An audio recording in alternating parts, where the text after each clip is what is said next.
아마 여러분들 각자 좋아하시는 찬송들이 다 있을 겁니다. 집사님은 어떤 찬송을 좋아하세요? 또 권사님은 어떤 찬송을 좋아하세요? 그러면 대답할 수 있는 마음에 담고 있는 그런 찬송들이 아마 한두 곡 다 있을 텐데 얼마 전에 오래 전이죠. CBS 방송국에서 한국인이 가장 사랑하는 찬송가, 좋아하는 찬송가를 이렇게 조사를 한 적이 있어요. 그렇게 조사를 했더니 이제 많은 찬송가들이 나왔는데 그 중에 1, 2, 3등을 말씀을 드린다면 3등은 우리가 잘 아는 나의 갈 길 다 가도록 찬송가 384장. 그리고 2등은 뭘 것 같아요? 2등은 나 같은 죄인 살리신 305장입니다. 그럼 대망의 1등은 어떤 찬송일까요? 아마 여러분이 좋아하는 찬송일 수도 있어요. 내 영혼이 은총 입어 438장입니다. 저도 개인적으로 이 세 곡의 찬송을 다 좋아하고 또 평소 자주 부르기도 하는데, 이러한 찬송 외에 또 좋아하는 찬송 한 곡을 꼽으라고 한다면 저는 찬송가 582장을 좋아합니다. 582장 어떤 찬송인지 잘 모르실 텐데 들으시면 다 아시죠. 어두운 밤 마음에 잠겨 역사의 어둠 짙었을 때에, 이 찬송입니다. 이 찬송은 장공 김재준 박사가 작시를 하고, 그리고 작곡가 이동훈 선생님이 곡을 붙인 우리나라 찬송이에요. 우리나라 찬송인데, 이 찬송가 가사를 보면 어두운 밤 마음에 잠겨 역사의 어둠 짙었을 때에 계명성 동쪽에 밝아 이 나라 여명이 왔다. 이런 가사로 쭉 이어집니다. 여기에 보면 계명성이라는 단어가 나옵니다. 이 계명성은 이사야 14장 12절에 나오는 단어인데, 이 계명성은 말 그대로 빛을 여는 별이다, 그런 의미예요. 이 빛을 여는 별, 이 계명성을 다르게는 우리가 무엇이라고 부르는가? 샛별이라고 부릅니다. 샛별. 이 샛별은 왜 샛별이죠? 새벽에 뜨는 별. 새벽에 떠서 이제 밝음, 새로운 날을 이제 열어주는 그러한 별을 우리는 샛별이라고 하고, 또 다르게는 금성이라고도 하죠. 이 계명성 동쪽에 밝아 이 나라 여명이 왔다. 이 찬송은 이처럼 영적으로 어둠이 가득했던 이 나라 역사 가운데 예수 그리스도의 복음의 빛, 이 계명성의 빛이 비춰짐으로 인해 이 나라가 이제 다시 빛을 회복하게 되고 새로운 빛이 이 땅 가운데 비춰지게 되었다는 것입니다.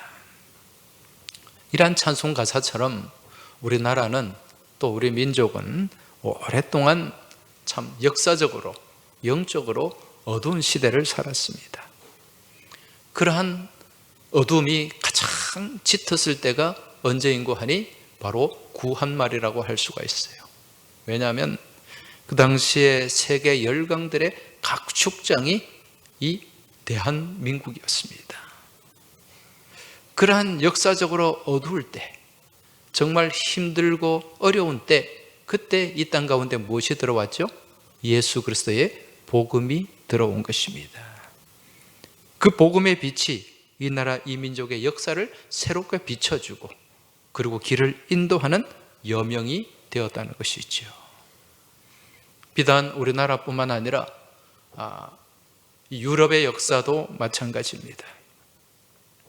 여러분도 잘 아시겠지만 중세 1000년 동안 이 유럽의 역사는 어둠의 역사였습니다. 그래서 이 중세 역사를 뭐라고 얘기합니까? 암흑기다 그랬죠. 중세 암흑기. 이러한 역사의 어둠이 가장 짙었을 때에 이제 복음의 빛을 들고 일어선 사람이 있었는데 그가 누구입니까? 종교개혁을 시작한 마르틴 루터입니다. 이 마르틴 루터가 외친 구호가 뭡니까? 오늘 우리 이철우 집사님 기도도 하셨습니다마는 오직 믿음입니다.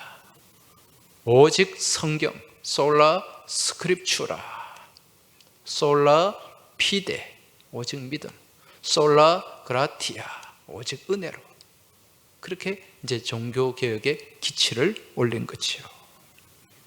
이를 통해서 이제 하나님의 말씀이 회복되기 시작하고 또 그 결과 중세 역사의 어둠이 걷히고 계몽의 시대가 열리게 된 것입니다.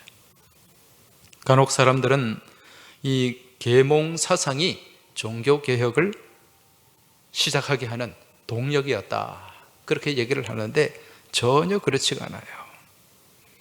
종교개혁을 통해서 말씀과 믿음의 빛이 비춰졌기 때문에 중세 어둠의 시대, 어둠의 역사가 물러갈 수가 있었고 그 결과 이제 계몽의 시대가 도래할 수 있게 되었다는 거죠.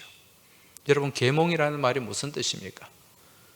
이 무지몽매함, 이 몽자가 무지몽매하다는 뜻이잖아요. 무지몽매함을 일깨우는 것을 우리는 계몽이라고 합니다. 우리 역사도 마찬가지잖아요. 과거 18세기, 19세기 우리 역사는 얼마나 어둠이 짙었습니까? 그 당시에 서구 열강들은요, 자동차를 만들고 비행기를 만들고 심지어는 항공모함을 만들던 시대에 우리는 어떻게 살았습니까? 황포도대 타고 살았어요. 소달구지 끌고 짐 실어 나르고 그런 시대를 살았단 말입니다. 이웃나라 일본만 해도 메이지 유신을 통해서 서구 문물을 받아들이고 과학을 받아들이고 그래서 성장의 성장을 거듭하는데 우리는 그때 뭘 했습니까? 쇄국 정책, 나라의 문을 닫았잖아요. 그리고 한 것이 위정척사 운동입니다. 여러분, 위정척사라는 말이 무슨 말입니까? 바른 것은 지키고 사악한 것은 배척한다. 좋은 말이죠. 그런데 서양 문물을 무엇으로 판단했습니까? 사악한 것으로. 그래서 배척을 한 거예요. 그러면서 혹세 무민의 정책을 펼쳤던 것입니다. 이러한 암흑의 시대에 이제 이 땅 가운데 목숨 걸고 이 복음의 빛을 들고 들어온 분들이 있는데 그분들이 누구죠? 선교사님들이에요. 이 복음의 빛이 비춰짐을 통해서 무지몽매했던 이 나라, 이 민족의 백성들이 깨어나기 시작했던 것입니다. 전국 방방곡곡에 교회가 세워지고 그러한 교회를 통해서 백성들이 깨우쳐졌고 그러한 깨친 백성들이 등장해서 계몽운동과 독립운동을 주도하게 된 거예요. 여러분, 우리 민족의 선각자들, 계몽운동하고 독립운동했던 분들이 다 누굽니까? 대부분이 크리스찬들이었어요. 여러분, 도산한 창호 선생, 백범 김구, 또 우리 고당 조만식 장로, 많은 분들이, 이루 말할 수 없는 많은 분들이 독립운동을 했고 계몽운동을 했는데 그분들이 다 예수 잘 믿는 신실한 크리스찬이었다는 거죠. 이처럼 복음이 살아서 역동적으로 역사하고 교회가 생명수를 세상을 향해 흘려보낼 때 교회는 사회에 선한 영향을 미치게 됩니다. 그리고 세상을 살리게 되는 줄 믿으시기 바랍니다. 근데 복음이 변질되면 어떻게 됩니까? 복음이 변질되면 교회가 타락하게 되고 교회가 병들게 되면 여러분, 이 땅이 병들게 되는 줄 믿고 깨달으시기 바랍니다. 우리 이러한 사실을 성경을 통해서 잘 깨달을 수가 있어요. 우리가 이스라엘 역사 성경에 보면 이제 성경이 이스라엘 역사는 아니지만 성경 안에 무엇이 담겨 있습니까? 이스라엘 역사가 담겨 있죠. 그 역사를 보면 이 백성들이 하나님을 향해 신앙이 깨어있고 말씀이 살아있으면 그 나라, 그 공동체는 정말 부강하고 건강해질 수가 있었어요.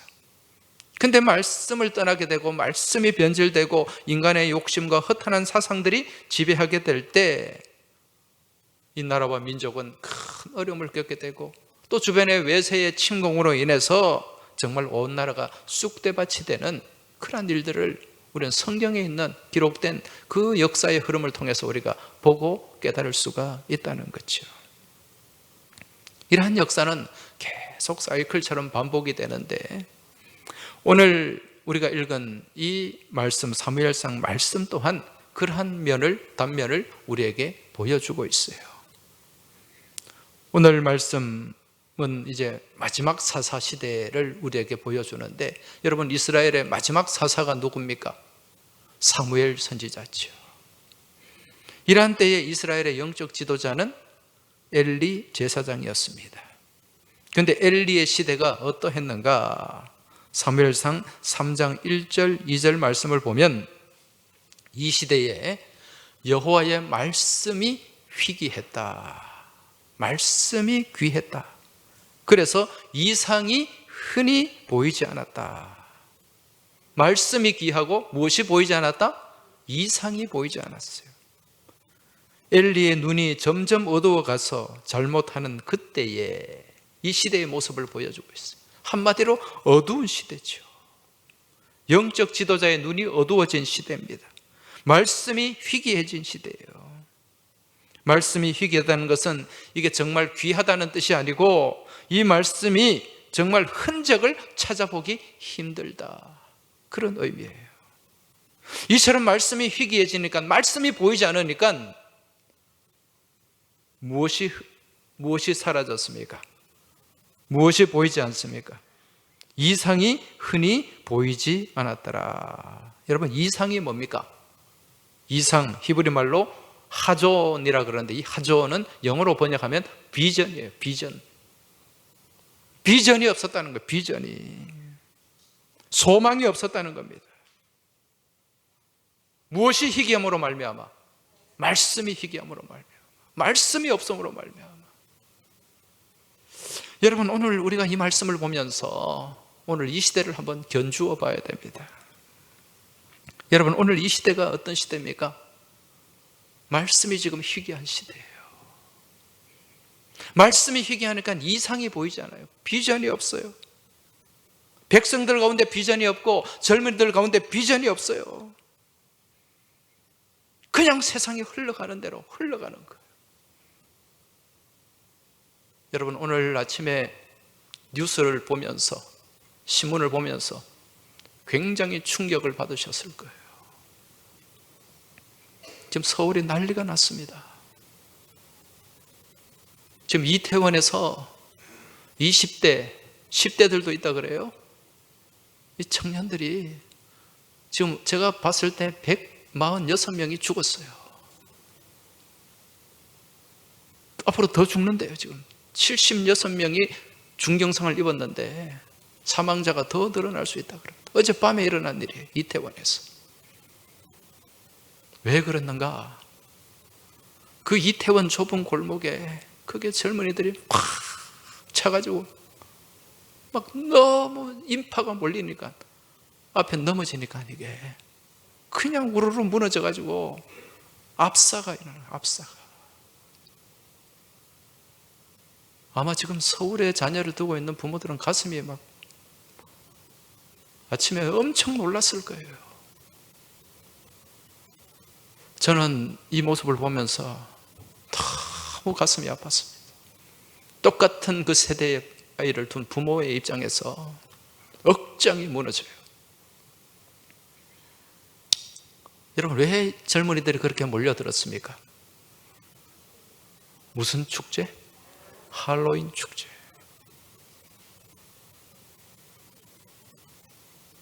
여러분, 이 젊은이들이 잘못한 게 아니에요. 이 시대가 잘못한 것이고 어른들이 잘못한 거예요. 여러분, 이 할로윈 데이라는 게 무슨 날입니까? 원래 이 할로윈 데이는요, 좋은 날, 귀한 날입니다. 할로윈은 무슨 모든 성인, All Hallows, 모든 성인들의 날, 이 만성절이라고 그래요. 만성절. 그 할로윈 데이는요, 모든 만성절의 이브, 저녁이라는 거예요. 원래 만성절은 이 성인들을 위해서 기도하는 날이에요. 굉장히 신성한 날입니다. 그리고 6, 7세기에 이 켈트족 이교도들에게 복음을 증거하기 위해서 이 날을 이제 축제 형식으로 만든 거예요. 서로 사랑을 나누고 전하는 그러한 기독교 절기입니다. 근데 이게 어떻게 된 거예요? 상업화된 거죠. 상업화. 귀신 복장을 하고 술을 마시고 이런 문화로 변질이 되니까 이게 영혼을 죽이는 축제가 되는 거예요. 영혼을 죽이는 귀신 축제가 되는 거예요. 아마 그 젊은이들은 이게 뭔지도 모르고 막 그냥 아마 이 자리에 계신 40, 50대들 아마 20대 때 그때 발렌타인데이라고 막 우리나라에 도입이 됐어요. 여러분 이 발렌타인도 성 발렌타인데이잖아요. 근데 이걸 무엇으로 이용합니까? 상업적으로 이용해가지고. 그래도 그건 좀 나아요. 이 할로윈데이는요, 이 영적으로 엄청난 지금 문제가 있습니다. 지금 그 할로윈데이 축제한다고 뭐가 뭔지도 모르고 이 젊은이들이 그냥 막 흘러 들어가가지고 170여 명, 140여 명이 그렇게 압사하는 그런 참극이 지금 벌어지고 있다는 거죠. 여러분 지금 우리 청년들을 위해서 여러분들이 기도를 하셔야 됩니다. 지금 이 시대 자체가 비전이 없는 시대예요. 청년들이 뭔가를 하기 위해서 도전적으로 나가야 되는데 그런 도전 정신이 없습니다. 여러분 요즘 우리나라에서 가장 인기 있는 직업이 뭡니까? 공무원, 교사, 뭐 이런 직업들이잖아요. 물론 의사나 법관도 있습니다만 그걸 선택하는 사람은 제한적이에요. 일반 평범한 우리 청년들이 하고자 하는 가장 많이 지금 달려드는 직업이 공무원이라고 말해요. 공무원. 왜 공무원을 하려고 할까요? 안정적이니까. 공무원이 안정적이니까. 여러분 전 세계 어느 나라도 공무원 시험에 이렇게 젊은이들이 목숨 거는, 좀 속된 말로 올인하는 그런 나라가 없어요. 또 공무원을 이렇게 많이 뽑는 나라도 없습니다. 여러분 나라가 건강하려면, 시대가 건강하려면 젊은이들이 도전 정신이 있어야 돼요. 미래를 바라보고 나가는, 이게 이상이고 이게 비전입니다. 지금 제일 인기 있는 직업이 아까 말씀드린 공무원 뿐만 아니라 정말 이 젊은이들이 갖고 싶어하는 직업 의사 아닙니까? 의대가 지금 우리나라 서울대보다 의대가 지금 더 높잖아요. 지방 의대가. 그리고 로스쿨. 여러분 법관들, 판사, 검사 인기 있잖아요. 이게 시대가 병들었다는 거예요. 의사가 인기가 있다는 것은 그만큼 어떤 사람이 많다는 겁니까? 아픈 사람이 많다는 거지. 로스쿨이 법관들이 인기 있는 것은 그만큼 어떤 사람이 많다는 거예요? 죄 짓고 사는 사람들이 많다는 거예요. 진짜 좋은 나라, 건강한 나라는 어떤 나라인가? 의사가 할 일이 없고 법관이 할 일이 없는 나라입니다. 여러분 감옥 가고 죄 짓는 사람이 없으면 판사가 할 일이 있고 검사가 할 일이 있습니까? 검사가 할 일이 없고 판사가 할 일이 없어서 인기 없는 나라, 그 나라가 건강한 나라 아닙니까? 잠언 29장 18절 말씀을 보면 묵시가 없으면 백성이 방자히 행한다, 그렇게 말씀합니다. 이 묵시가 뭔가? 묵시가 이상이에요. 비전이에요. 미래의 비전이 없으면 백성들이 방자해져요. 방자한다는 것은 제 마음대로, 제 생각대로, 제 멋대로 그렇게 살아가는 것입니다. 한마디로 도덕, 윤리, 질서가 무너지고 만다는 거죠. 무엇이 없으면? 묵시가 없으면, 이상이 없으면. 지금 엘리의 시대가 바로 그런 시대였습니다. 삶의 이상이 없으니 백성들이 마음대로 행동하고 살아가고 도덕과 질서가 무너진 시대. 그러니까 어떤 일들이 일어나요? 만만하게 보잖아요. 주변 나라에서 블레셋이 침공하고 때리고 공격하고, 그래서 하나님의 언약궤마저 뺏기게 됩니다. 말씀을 빼앗긴 거예요. 말씀을. 그러니까 비전 없이 소망 없이 살아가는 시대가 되고 말았다는 것입니다. 이러한 시대에 이제 말씀을 들고 일어선 사람이 있습니다. 그분이 누굽니까? 사무엘 선지자예요. 사무엘. 지금 사무엘은 이러한 위기가 정치적인, 경제적인, 군사적인 문제가 아니라 영적인 위기로 바라보았다는 거죠.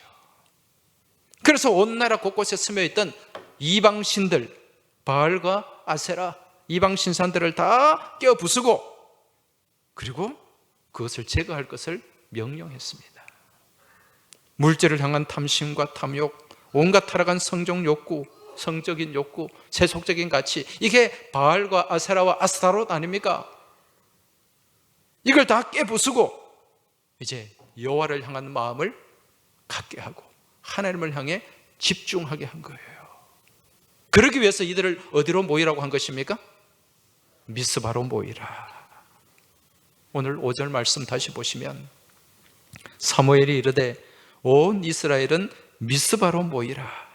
내가 너희를 위하여 여호와께 기도하리라. 할렐루야. 이 미스바는 망대라는 뜻이에요.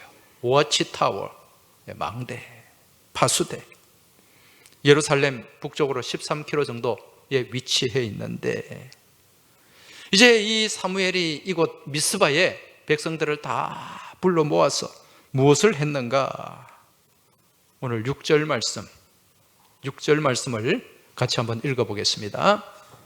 그들이 미스바에 모여 물을 길어 여호와 앞에 붓고 그날 종일 금식하고 거기에서 이르되 우리가 여호와께 범죄하였나이다 하니라.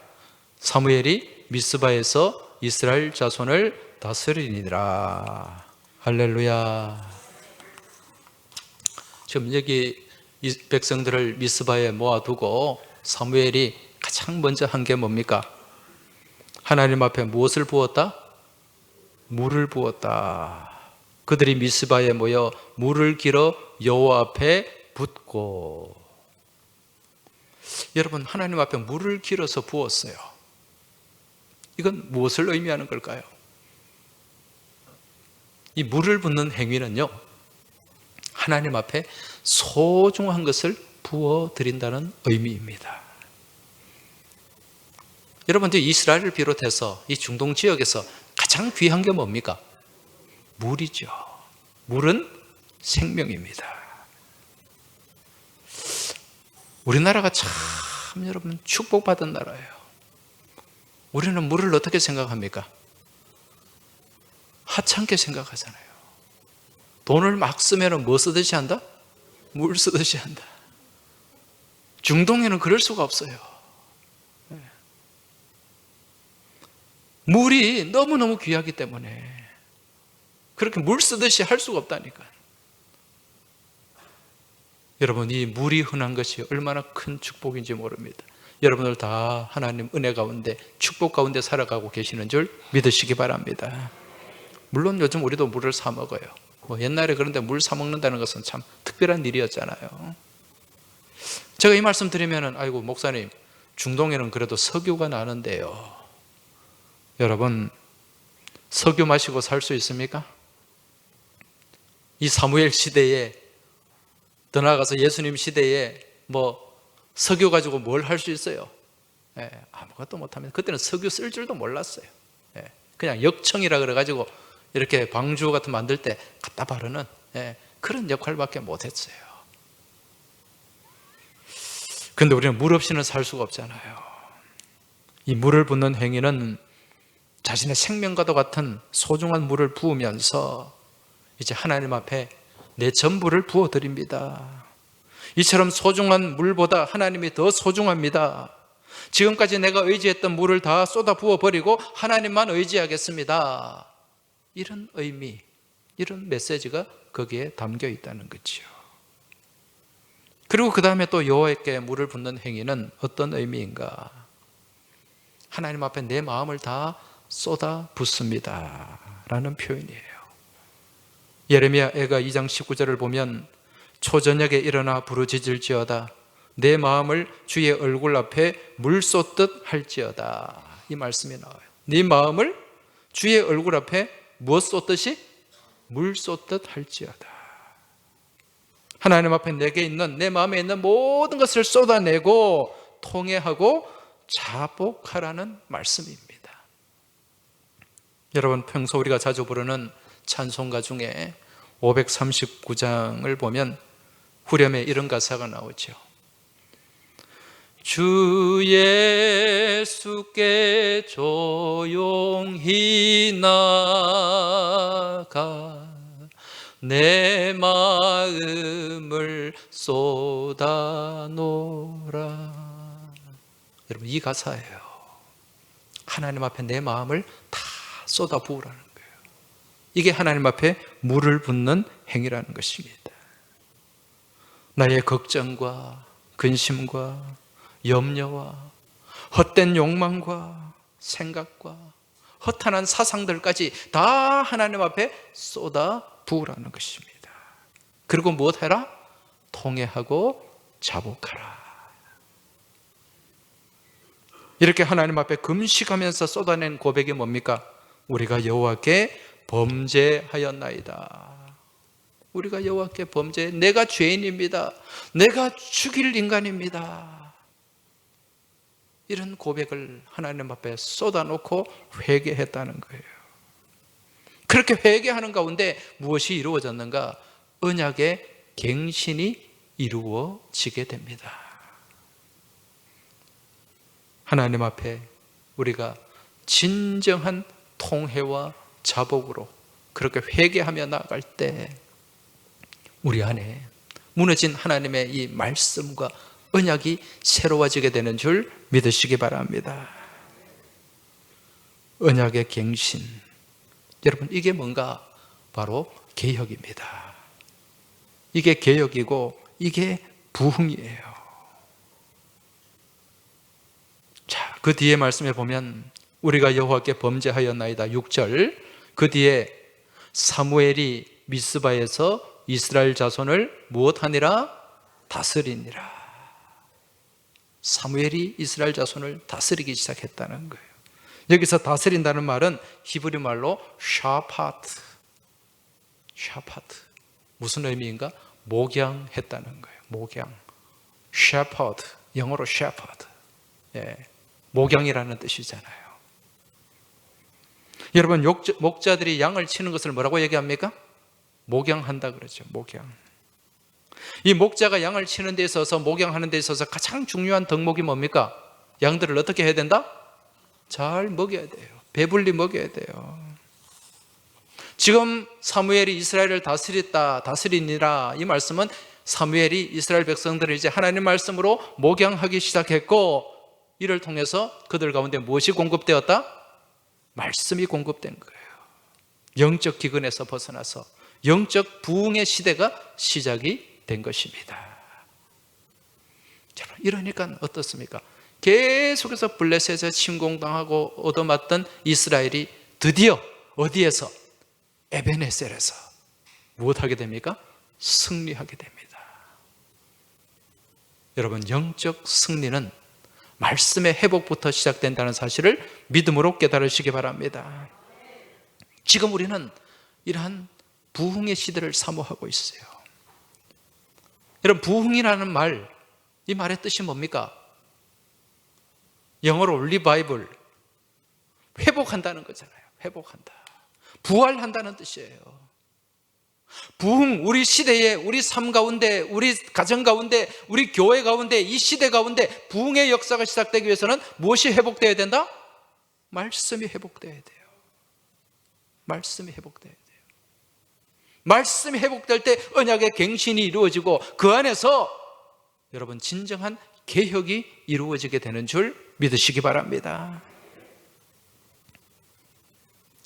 그러기 위해서는 우리가 하나님 앞에 물을 길어서 부어야 돼요. 사무엘이 했듯이. 여러분, 물을 길어 붓는 행위가 어떤 행위입니까? 생명과도 같은 물을 하나님 앞에 쏟아드리는 거죠. 내 마음을 드리는 것입니다. 내 전부를 드리는 거예요. 이런 드리는 마음이 회복될 때 진정한 부흥의 역사가 시작되는 줄 믿으시기 바랍니다.